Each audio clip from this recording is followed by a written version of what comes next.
Bendiciones, mis queridos hermanos. Nuevamente es un grato privilegio encontrarnos con ustedes en esta segunda noche de esta serie que hemos titulado La Iglesia en tiempos de crisis. Le damos una cordial bienvenida a los hermanos que ya están a través del Zoom con nosotros, los hermanos que están a través de YouTube y nuestros hermanos que nos ven a través del Facebook. Le damos gracias a Dios, los hermanos que ya están conectados acá en Catacama, Solancho, y también los hermanos de San Juan del Sur, allá en Costa Rica. Es la persona de nuestra hermana Adelit Cruz, que ya está conectada, y la familia con ellos. Bien, hermanos, hemos estado hablando sobre la iglesia en crisis, y quiero volver a recalcar, la iglesia no está en crisis, ¿ok? No estamos predicando los temas de la iglesia en crisis porque la iglesia está en crisis. No, la iglesia no está en crisis, sino que estamos estudiando la trayectoria de la iglesia cuando la iglesia se encuentra en una crisis y las reacciones que la iglesia debe tener, que debe enfrentar. Hoy vamos a volver con el tema la iglesia en tiempo de crisis doctrinal o teológica, que lo comenzamos anoche. Ayer vimos la actitud de la iglesia naciente con Jesús y la forma como resolvió Jesús la crisis con sus seguidores, con sus apóstoles y también con los discípulos. Hoy vamos a ver la iglesia en tiempo de crisis teológico también, pero ya sin Jesús. Ahora está la iglesia en manos de los apóstoles. En manos de los apóstoles está la iglesia ahora. Y bajo ese recorrido vamos a ir entonces al libro de los Hechos. Al libro de los Hechos, el capítulo número 2 del libro de los Hechos. Así que por favor, acompáñenme al libro de Hechos, el capítulo número 2. La crisis de la iglesia ya sin Jesús con ellos. Ya Jesús se fue, terminó su ministerio en la tierra. Ahora les toca a los discípulos de Jesús bregar con los problemas y las crisis de la iglesia que están haciendo.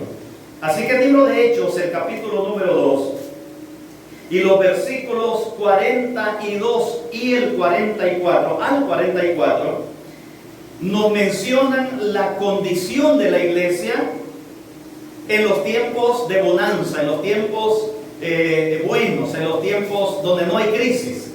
Y dice el versículo número 2, así que y prevalecían en la doctrina de los apóstoles, perseveraban en la doctrina de los apóstoles, en la comunión unos con otros, en el partimiento del pan y en las oraciones.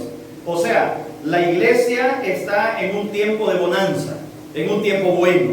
La iglesia crece, la iglesia se desarrolla. El versículo número 46 dice, perseveraban unánimes cada día en el templo.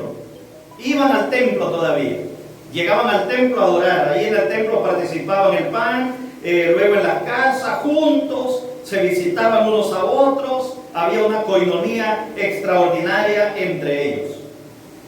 Sin embargo, queridos hermanos, ese es el tiempo menos real de la iglesia. Ese es el tiempo menos real de la iglesia. El tiempo donde no hay crisis, desgraciadamente, es el tiempo menos real de la iglesia. La iglesia surge en tumultos, la iglesia surge en tormentas, en turbulencias. Y esta es la otra etapa de la iglesia que a veces, si no estamos bien cimentados en la fe, con una buena excusa de alguna crisis que se ve en la iglesia, podemos abandonar la fe. Corremos el riesgo de abandonar la fe. Y una buena excusa es decir que en la iglesia hay problemas, que en la iglesia no se ponen de acuerdo, que en la iglesia hay desafíos, que en la iglesia no se quiere, que en la iglesia se tira el uno y el otro.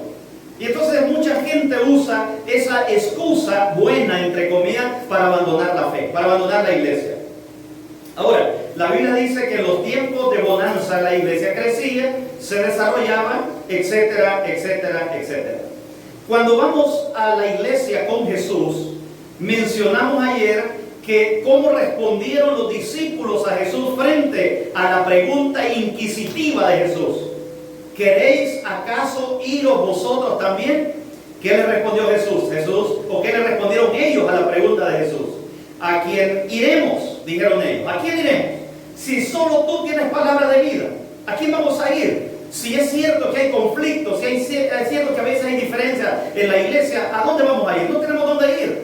Aquí está la palabra de vida, aquí está la verdad. No tenemos dónde ir. Fue la respuesta de los discípulos. Ahora, y llegamos a algunas conclusiones anoche que se las voy a repetir.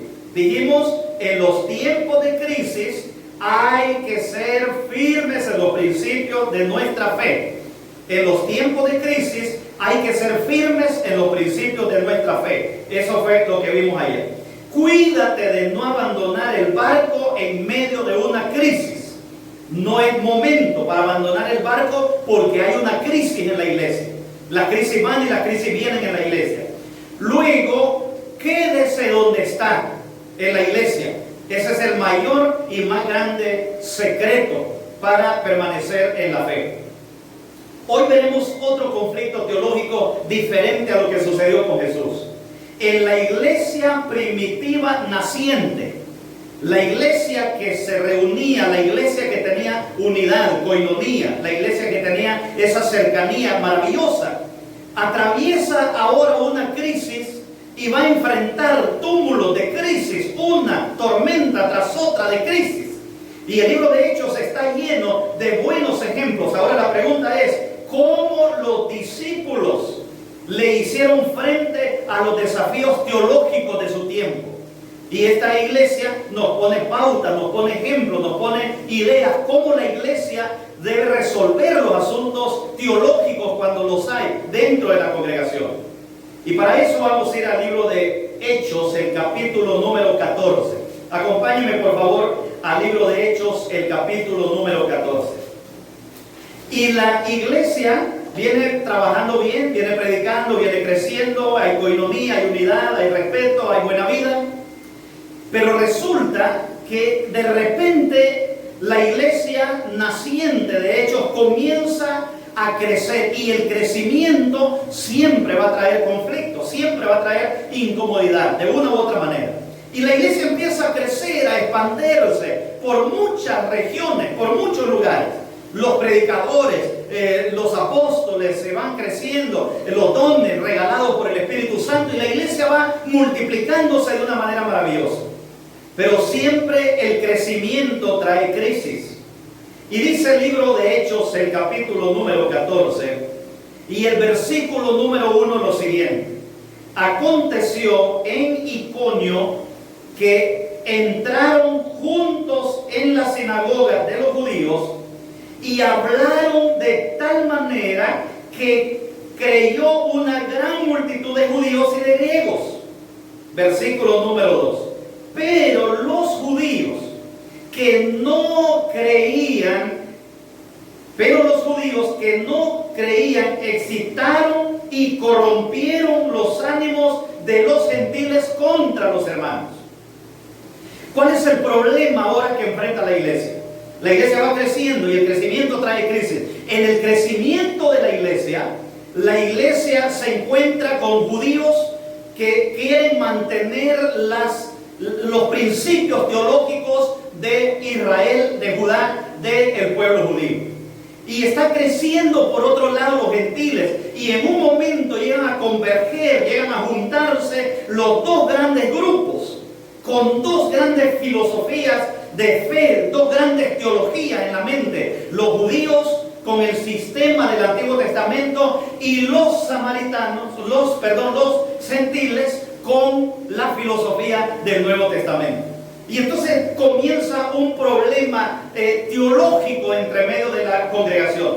¿Cuál es la diferencia teológica que ataca a la iglesia en los primeros años de nacimiento? Número 1, los sacrificados a los ídolos.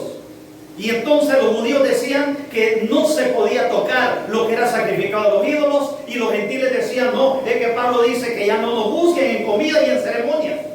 Número 2, la observancia de las leyes ceremoniales. Entonces Pablo, los apóstoles le decían, no, las leyes ceremoniales tuvieron su cumplimiento en Cristo, porque enfocaban ceremonialmente a Cristo, y la fiesta y todo lo que tenía que ver enfocaba a Cristo.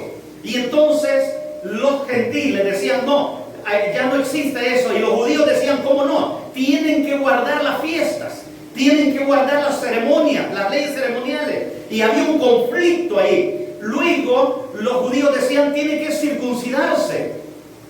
Para poder agradar a Dios hay que circuncidarse. Y Pablo le decía a los gentiles, no necesitan circuncidarse porque nuestra circuncisión es el bautismo, ahora es Cristo, nuestra circuncisión. Luego empezó la cena del Señor. ¿Cómo se hace la ceremonia de la cena del Señor? ¿Qué es la cena del Señor? Y entonces entra un conflicto entre los hermanos judíos que iban entrando a la fe y los hermanos gentiles que también iban nuevos, entrando a la fe. Y luego el matrimonio y los nuevos casamientos. Y eso generó, dice la Biblia, el versículo número 2 de Hechos capítulo 14, pero los judíos que no creían excitaron y corrompieron los ánimos de los gentiles contra los hermanos. Se da cuenta, y empezó un problema teológico, un problema doctrinal dentro del seno de la iglesia. El grupo de hermanos judíos que mantenían las costumbres del Antiguo Testamento y los hermanos gentiles que mantenían fresco el Evangelio de Jesucristo. Ahora, estas posiciones doctrinales generaron una avalancha de conflictos dentro de la iglesia naciente. Y eso generó una crisis doctrinal que hace la iglesia ante una nueva realidad como esa. ¿Qué hacía la iglesia o qué hacer como iglesia ante una nueva realidad? Sin olvidar que la iglesia está naciendo. Está saliendo de un mundo judío y el mundo judío está entrando, el gentil está entrando y se están cruzando dentro de la iglesia dos grandes dimensiones teológicas: los judíos radicales y los hermanos que están entrando a la iglesia. Ahora la pregunta es, ¿y cómo resolver esa crisis? Ante ese conflicto, la iglesia tiene que buscar solución. Tenía que entrar a ver cómo sanear esa diferencia sin entrar a un conflicto, sin entrar a una discordia. Y era ir a los procedimientos de una iglesia que está naciendo, es el punto principal. Ahora, ¿qué hace la iglesia para resolver esa diferencia doctrinal? ¿Qué hace la iglesia para resolver ese conflicto, esa avalancha doctrinal que tenían en medio de ellos? Vamos al mismo libro de Hechos, ahora el capítulo número 15 del libro de Hechos. Y en el capítulo 15 del libro de Hechos, lo primero que la iglesia hace, y vea bien, dirigida por el Espíritu Santo, es citar a un congreso. Citar a un congreso y traer a todos los dirigentes de las iglesias nacientes a una reunión de congreso y ponerse de acuerdo en el congreso. La Biblia menciona lo siguiente, Hechos capítulo 15 y el versículo número 1 en adelante. Entonces, algunos que venían de Judea enseñaban a los hermanos: si no circuncidáis, no forma el rito de Moisés, no puede ser salvo. Conforme al rito de Moisés, no puede ser salvo. Versículo número 2, Pablo y Bernabé tuvieron una discusión y contienda grande, no pequeña, contra ellos. Por eso se dispuso que Pablo, Bernabé y algunos otros de ellos subieran a Jerusalén a los apóstoles y los ancianos para tratar esa cuestión. ¿Cuál cuestión? El problema que había entre ellos, el conflicto que había dentro de la iglesia. Ahora, hermanos queridos, fíjense bien lo que está sucediendo. Hay un conflicto real, hay un problema, hay una crisis dentro de la iglesia naciente. ¿Cuál es el conflicto? Que dentro del seno de la iglesia surgen dos grupos. Y los dos grupos son protagonistas. Los judíos con experiencia del pasado y los gentiles con experiencia de Cristo entran a la iglesia. Ahora, ¿qué hace la iglesia cuando hay un conflicto semejante? ¿Qué hace su iglesia cuando hay un conflicto semejante? ¿Qué hace esta iglesia cuando hay un conflicto semejante? Nosotros nos vamos al ejemplo de la iglesia primitiva. ¿Qué hizo la iglesia primitiva cuando había una corriente discusión? Fíjese bien, en muchas congregaciones Lo que sucede es que el que cree como los judíos agarra su grupo de cristianos y van a formar una nueva iglesia. Y los que creen como los gentiles agarran su grupo y van a formar una nueva iglesia. Pero esa no es la iglesia del Señor. Esa no es la iglesia que el Señor edificó. La iglesia que el Señor edificó debe mantener la unidad en las doctrinas. Debe mantener la unidad teológica. Por eso es una iglesia universal. Debe tener una organización que dirija los destinos de la iglesia y resolver esos conflictos dentro del seno de la misma iglesia. Pero yo no puedo sentirme insatisfecho en la iglesia y formar un grupo aparte y ponerle un nombre como yo quiero. Ya no sería la iglesia del Señor, que es universal. Ya serían grupos disidentes en diferentes lugares. Y ya la iglesia se fragmenta y no es esa la iglesia que el Señor fundó. El Señor fundó sobre la misma roca, sobre Cristo, sobre los mismos principios doctrinales, sobre los mismos principios de verdad. ¿Qué hace la iglesia? Y voy a leer para ustedes los hermanos. Hay un libro muy bonito que se llama Hechos de los Apóstoles. Hechos de los Apóstoles. Nos da una referencia de lo que pasó aquel día. Miren lo que dice la página 154 y 155 de este librito que se llama Hechos de los Apóstoles. Dice lo siguiente: habían de encontrarse ahí en Jerusalén con delegados de las diferentes iglesias y aquellos que habían venido a Jerusalén para asistir a las próximas fiestas. Mientras tanto, había de cesar toda controversia hasta que fuere dada una decisión final en el concilio general. Esa decisión sería entonces aceptada universalmente por la diversidad de la iglesia en todo el país. Bien, hermanos, vamos a detenernos aquí. Hay un conflicto. Los judíos creen que hay que circuncidarse, creen que hay que guardar las fiestas judías, mosaicas, que hay que hacer ciertas cosas. Los gentiles dicen que en Cristo se acabaron las fiestas ceremoniales y que ahora en Cristo la circuncisión, ahora es el bautismo, y hay un conflicto dentro de la iglesia. ¿Qué es lo primero que hace la iglesia? La iglesia no toma una partida y dice, ok, la mitad nos vamos a ir con los gentiles y la otra mitad nos vamos a ir con los judíos. Esa no es la iglesia. Y ese no es el plan de Dios para la iglesia. La iglesia tiene que buscar la solución. Y lo que el Espíritu Santo, y lo vamos a ver más adelante, les inspira es: hagan un congreso de líderes, hagan un congreso de dirigentes, hagan un congreso de delegados. No va a ir toda la iglesia al congreso. Manden delegados de diferentes congregaciones. Mande la iglesia delegados, vayan a un congreso y en el congreso discutan los problemas que están surgiendo en el campo. Maravilloso, maravilloso.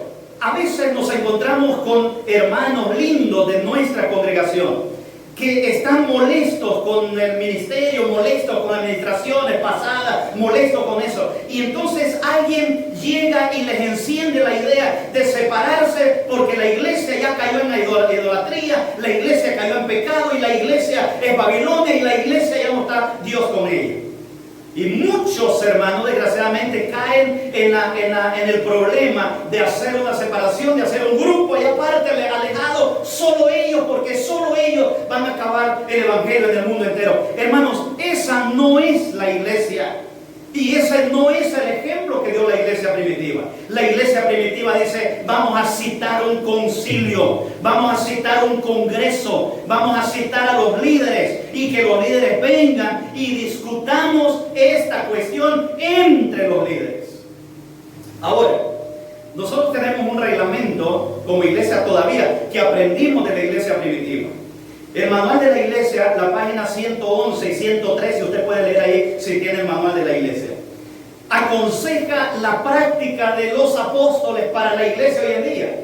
Y dice el manual de la iglesia, la página 111 a la 113, en una asociación toda la autoridad administrativa emana de los respectivos congresos. Cuando yo soy miembro de la iglesia, yo debo entender que el congreso es para que el delegado que va de mi iglesia pueda representar esa iglesia ante el concilio. Esa es la manera sana de resolver los conflictos teológicos, doctrinales de la iglesia, pero no separarse del núcleo de la iglesia para hacer un nuevo grupo. No funciona así, no hicieron eso los apóstoles, no tuviéramos la iglesia hoy en día, 100 y pico de años después, una iglesia organizada. Entonces lo que se hace, la iglesia elige sus delegados. Estoy leyendo la cita del manual. La iglesia elige sus delegados que les han de representar en el congreso de la asociación. Los delegados a un congreso de la asociación deben tener en mente la obra en su conjunto, pensando que son responsables de la obra mundial de la iglesia. Alabado sea Dios. O sea, hermanos queridos, que la iglesia naciente del libro de Hechos nos deja un ejemplo, que los conflictos doctrinales, que los conflictos teológicos se resuelven bajo el seno de la misma iglesia, viniendo a un congreso, discutiendo entre nosotros y poniéndonos de acuerdo. Cada iglesia envió su delegado. Ahora, entonces la pregunta es, ¿qué sucedió en el Congreso de Jerusalén? En ese congreso se dieron algunos pasos fundamentales para resolver el conflicto y acabar con la crisis. Y la pregunta es, ¿funcionó lo que los apóstoles hicieron? Vamos a los hechos, vamos a la Biblia. Siempre que hay un conflicto doctrinal en la iglesia, debemos buscar los canales correctos de la iglesia para poder resolver los conflictos. Y tarde o temprano, con la ayuda de Dios, los conflictos se van a encauzar en el camino correcto. Pero nunca debemos abandonar el barco de la fe. Nunca debemos abandonar la iglesia. Nunca debemos abandonar el barco, porque los conflictos en la iglesia van y vienen. Y la iglesia siempre ha trabajado a través de los conflictos, porque los conflictos es parte del crecimiento de la iglesia. El libro de Hechos, capítulo 15, otra vez, el versículo número 2 en adelante dice lo siguiente. Ponga atención a lo que dice la Biblia que sucedió en el Congreso. Llegaron los hermanos judíos, llegaron los hermanos gentiles, llegó Pablo, llegaron los apóstoles y se hizo el Congreso. Y en el Congreso se discutió la cuestión. ¿Hay que circuncidarse? ¿Hay que seguir guardando los ritos de las fiestas? ¿Hay que nuevo casamiento? ¿La cena del Señor cómo es? Entonces se discutió ampliamente en el Congreso. El versículo número 2 dice lo siguiente. Pero resulta que Pablo y Bernabé tuvieron una contienda no pequeña con ellos. Y entonces se dispuso que Pablo y Bernabé pues fueran al Congreso para discutir allá en el Congreso. Así que subieron a Jerusalén y los apóstoles y los ancianos para tratar la cuestión allá en el Congreso. El versículo número 3 dice lo siguiente. Sigamos los pasos de lo que pasó en el Congreso, que es lógico y que es a veces lo normal que sucede en un Congreso. Hay personas que dicen, mira, a mí no me gusta ir a esos congresos porque ahí se discute. Claro, hay temas que hay que discutirlos en el Congreso para bienestar de la iglesia. Pero es en el Congreso, no fuera de él, donde se discuten los principios fundamentales de la fe de la iglesia. Dice el versículo número 3. Ellos pues, habiendo sido encaminados por la iglesia. Mire qué lindo, hermanos. Mire qué lindo. Había un conflicto, pero la iglesia seguía unida. Había un conflicto grande, serio, doctrinal y teológico, pero la iglesia sigue unida. Los hermanos encaminaron a Pablo, encaminaron a Bernabé, encaminaron a los apóstoles, aunque no estaban de acuerdo con algunas cosas, había un espíritu de reconciliación para resolver la cuestión que había en Cristo. Y dice el versículo, pasaron por Fenicia, Samaria, y cuando iban hablando de la conversión de los gentiles a causa del gran gozo que embargaba a cada uno de los hermanos. Al llegar a Jerusalén, fueron recibidos por la iglesia, por los apóstoles, los ancianos, y le refirieron todas las cosas que Dios había hecho con ellos.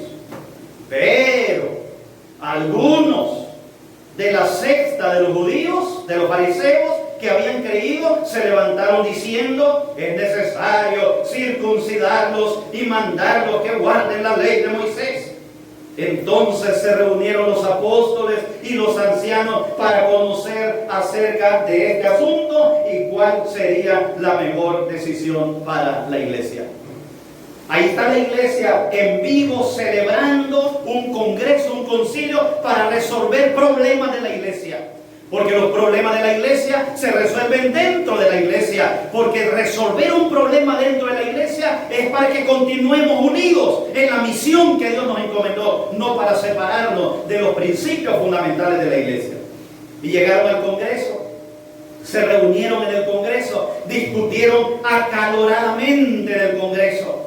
Pero el versículo dice que cuando llegaron en el Congreso, citaron al Congreso, la iglesia nombró sus delegados, se discutió la cuestión y al final, cuando se hubo discutido todo, los pros y los contras, si ustedes siguen leyendo ahí, se van a dar cuenta que intervino Pablo, intervino Pedro, intervinieron los líderes, intervinieron los apóstoles, intervinieron los judíos, intervinieron también algunos rabinos que estaban ahí, y al final la iglesia llegó a una conclusión dirigida por el Espíritu Santo. A eso es la iglesia en una crisis. La iglesia resuelve sus crisis a través de un congreso con sus delegados, no separándonos de la iglesia, ni haciendo un grupo nuevo y regándonos en los barrios como grupos independientes. La iglesia no trabaja así. Recuerden que la iglesia es un cuerpo, Cristo es la cabeza, la iglesia es el cuerpo. Ahora, ¿qué sucedió? El versículo 23 en adelante, vayan conmigo por favor, miren qué lindo lo que sucede ahí. Dice el versículo 23: y escribieron un acuerdo. ¿Dónde está el acuerdo? Está del versículo 23 al versículo número 30. A eso se acordó en el Congreso. En el Congreso se acordaron tres cosas. Número 1, versículo 25. Tres cosas se acordaron en el Congreso. Número 1, versículo 25. Nos ha parecido bien, habiendo llegado a un acuerdo, elegir varones y enviarlos a vosotros con nuestros amados Bernabé y Pablo. ¿Cuál fue el primer acuerdo? Mandar un grupo de ministros, de hombres, a explicarle a las iglesias involucradas sobre la decisión que se había tomado en el Congreso. Lindo, hermano, maravilloso. Esa es la iglesia del Señor, porque el hermano también merece que se le dé la explicación de lo que pasó en el Congreso. Esa es una práctica sana de la iglesia. Acuerdo número 2, el versículo número 28 aparece el acuerdo número 2. Pues ha parecido bien, oiga qué lindo, al Espíritu Santo. ¿Quién estaba en el Congreso? Los delegados, Pablo, Bernabé, los apóstoles, los delegados y el Espíritu Santo dirigiendo los destinos de la iglesia. Alabado sea el Señor.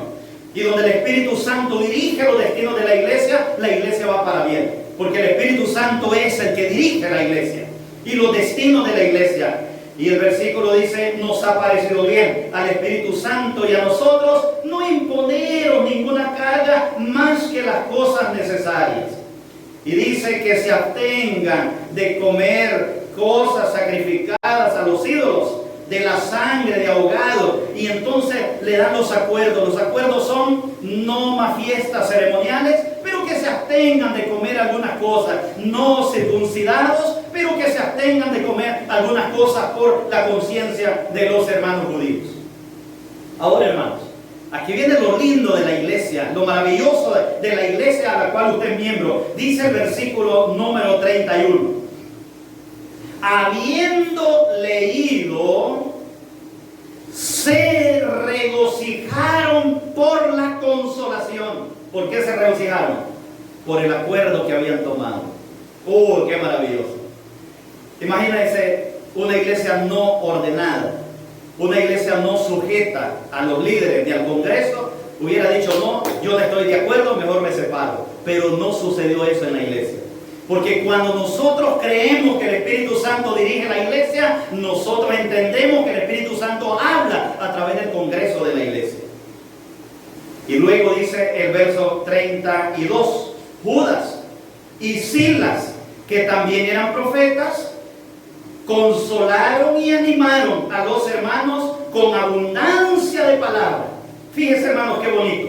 En vez de meter más leña al fuego, porque a veces hay personas que dicen: mire, ya que hay un problema, vamos a meter leña al fuego.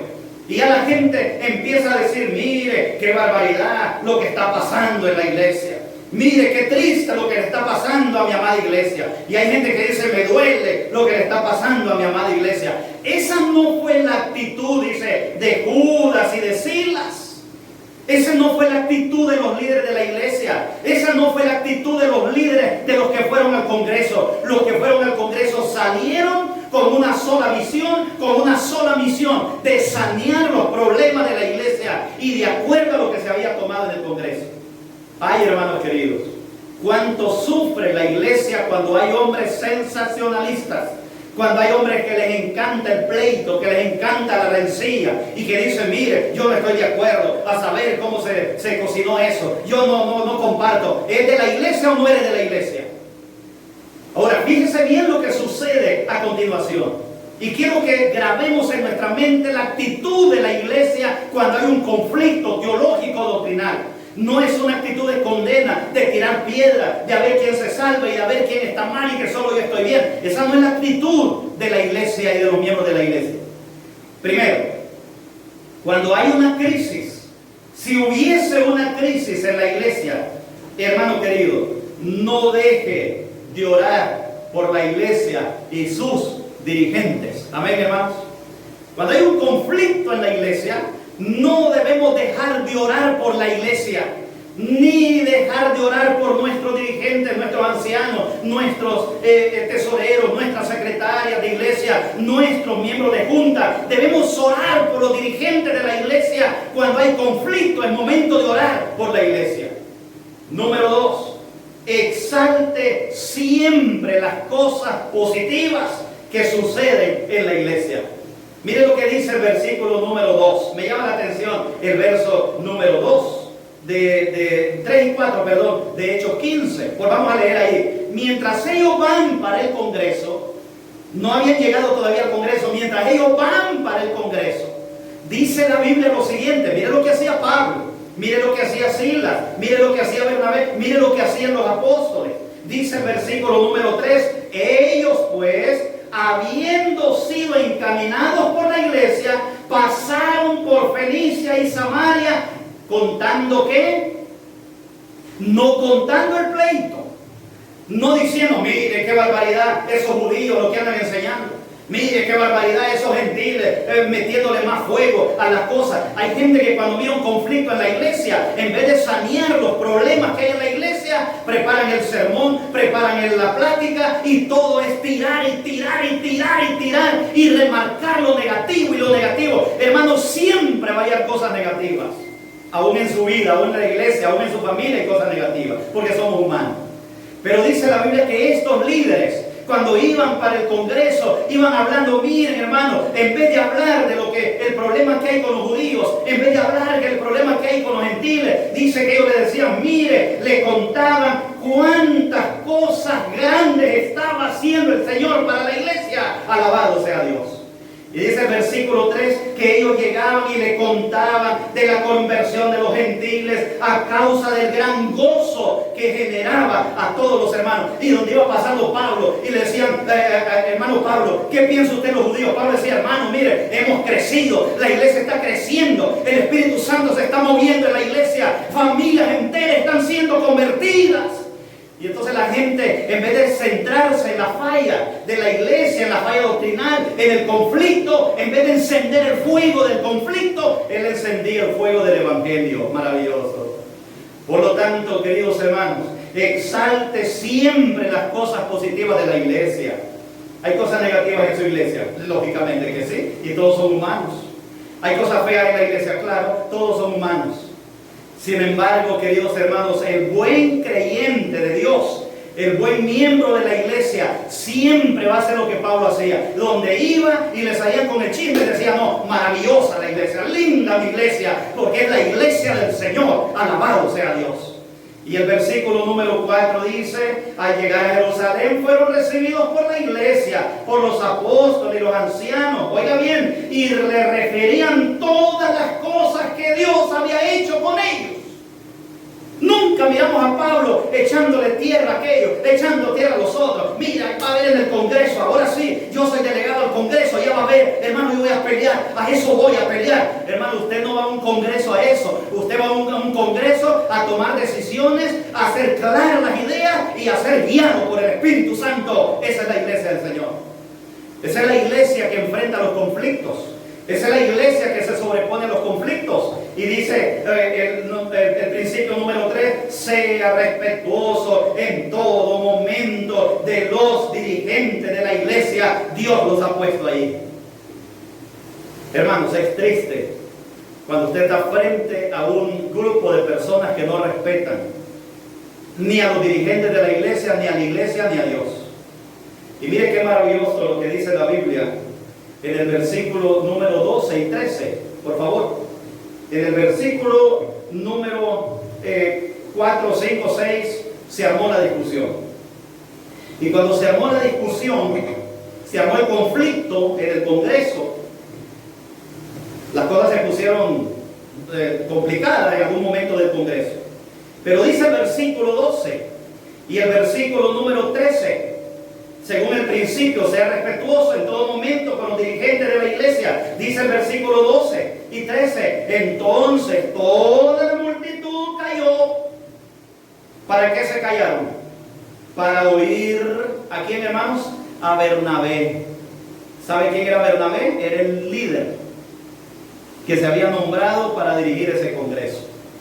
Bernabé era el presidente de la comisión, era el presidente del congreso. Y cuando Bernabé se puso de pie para hablar, ¿qué dice, hermanos?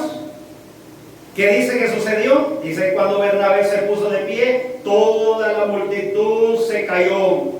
Y oyeron a Bernabé y a Pablo que contaban, no andaban contando el pleito, ellos ni aún ahí estaban contando el pleito, estaban contando las cosas buenas que estaban pasando en la iglesia. Es que ese es el secreto, hermanos.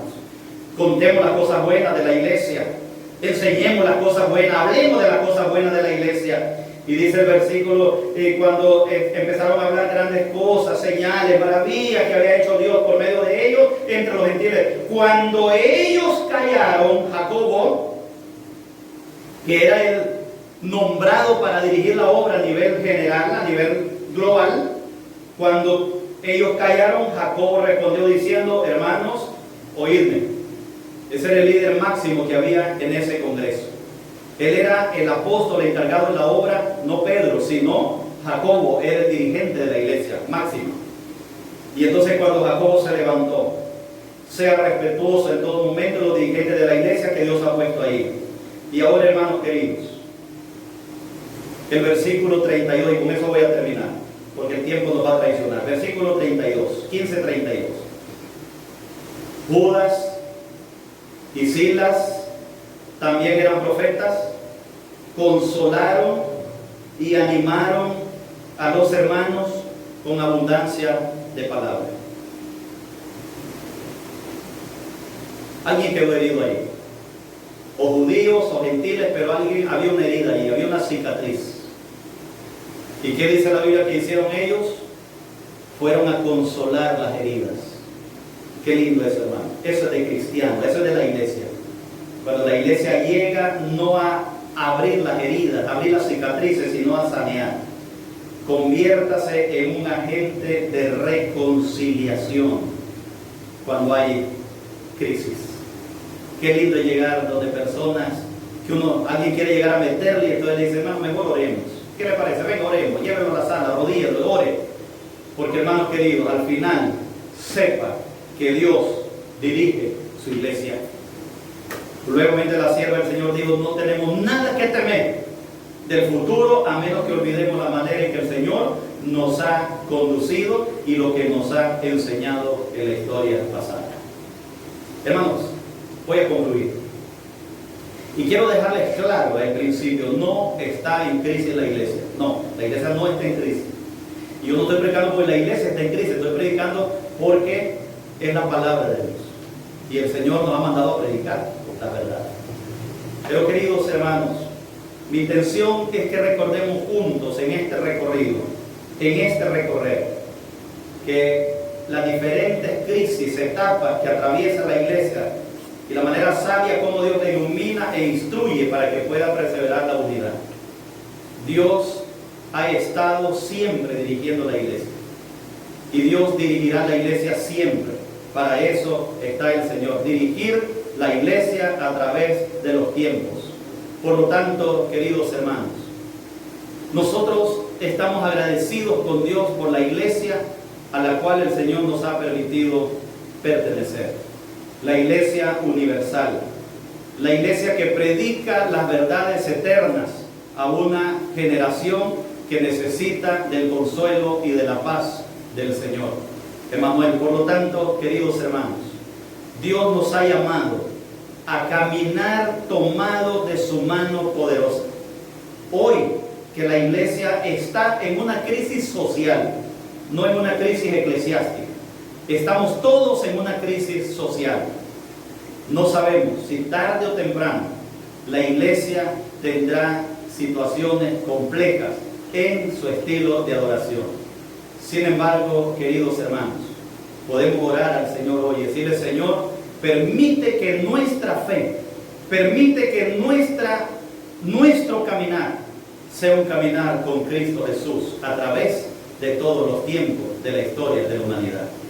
Por lo tanto, queridos hermanos, debemos orar nuevamente para decirle al Señor que el Señor ilumine siempre nuestro caminar. Pertenecemos no a una iglesia, pertenecemos a la iglesia del Señor. Pertenecemos no a una congregación, pertenecemos a la congregación del Señor. Por lo tanto, nuestro caminar debe ser cada día para agradar a Dios. La iglesia es una iglesia dirigida por seres humanos imperfectos. La iglesia es perfecta. Los que dirigimos la iglesia tenemos imperfecciones, tanto en la iglesia local como en los niveles superiores. Pero, queridos hermanos, al final, Dios es quien dirige la iglesia. Dios es el que camina con nosotros cada día para darnos una experiencia de renovación, una experiencia de transformación en nuestro diario caminar con Cristo Jesús. Así que, hermanos queridos, después de haber entendido juntos los principios de la iglesia, debemos concluir mencionando lo siguiente: la iglesia es la iglesia del Dios viviente. La iglesia es la iglesia del Señor. La iglesia es el cuerpo de personas que se preparan para el reino de los cielos. Debemos entender que en la iglesia somos imperfectos los dirigentes, tanto en la iglesia local como en los niveles superiores. Que somos seres imperfectos, que tenemos defectos, que pueden haber diferencias teológicas aún en la mente de algunos hermanos de la iglesia. Pero, queridos hermanos, la iglesia tiene los canales correctos. La iglesia tiene los canales inspirados por Dios para resolver los conflictos. Y cuando la iglesia ora, cuando la iglesia tiene palabras sabias, palabras de consuelo en los momentos de crisis, Dios bendice a la iglesia. Ame su iglesia, cuide su iglesia, entregue todo lo que tiene para la iglesia, porque esa es la iglesia del Señor. El Señor vendrá por usted, el Señor vendrá por mí, hombre con defectos, y usted también, tal vez, persona con defectos. Pero Cristo viene y Cristo nos ama, por cuanto somos pecadores. Por lo tanto, queridos hermanos, yo les invito a orar esta noche, a ponernos en cuenta con Dios y a hacer un compromiso con la iglesia del Señor. No una iglesia, la iglesia del Señor. Porque es la iglesia que presenta las verdades, que sostiene, la columna que sostiene la verdad. Vamos a orar. Querido Jesús, es tu iglesia, esta es tu iglesia, la que guarda los mandamientos de Jehová, predica la verdad del evangelio en un mundo perdido, turbulento y sumergido en la idolatría, en la exaltación al yo, en el espiritismo, en la época de los falsos maestros, falsas doctrinas, falsos profetas. Sin embargo, Señor, tu iglesia debe sostener la verdad y defenderla. El enemigo trata de levantar cizaña dentro del pueblo para distraernos. Sin embargo, gracias, Señor, por darnos las Escrituras. Porque con la luz de las Escrituras, como la iglesia primitiva resolvió sus conflictos, podemos nosotros defender y resolver las diferencias que podían provocar una crisis en nuestra fe. Dirígenos siempre, Señor, como hasta hoy lo has hecho. Dirígenos siempre, camina siempre con tu iglesia. Camina siempre con nosotros. Consagra, Señor, a los ancianos de la iglesia. Consagra a los líderes locales. Consagra a los directores de departamento. Consagra a los miembros de junta. Consagra a los líderes de grupo base. Consagra, Señor, cada ministerio de la iglesia. Y que juntos, en unidad, el mundo pueda ver que aunque somos diferentes, somos unidos. Porque la unidad es la característica primordial que hemos conocido a Jesús. Quédate con nosotros, Padre. Bendice tu iglesia, hoy y siempre, en el nombre sacrosanto y bendito de Cristo Jesús. Amén. Amén. Amén. Hermanos míos, Dios les bendiga grandemente. Será hasta mañana a las 6:30 de la tarde. Dios les bendiga.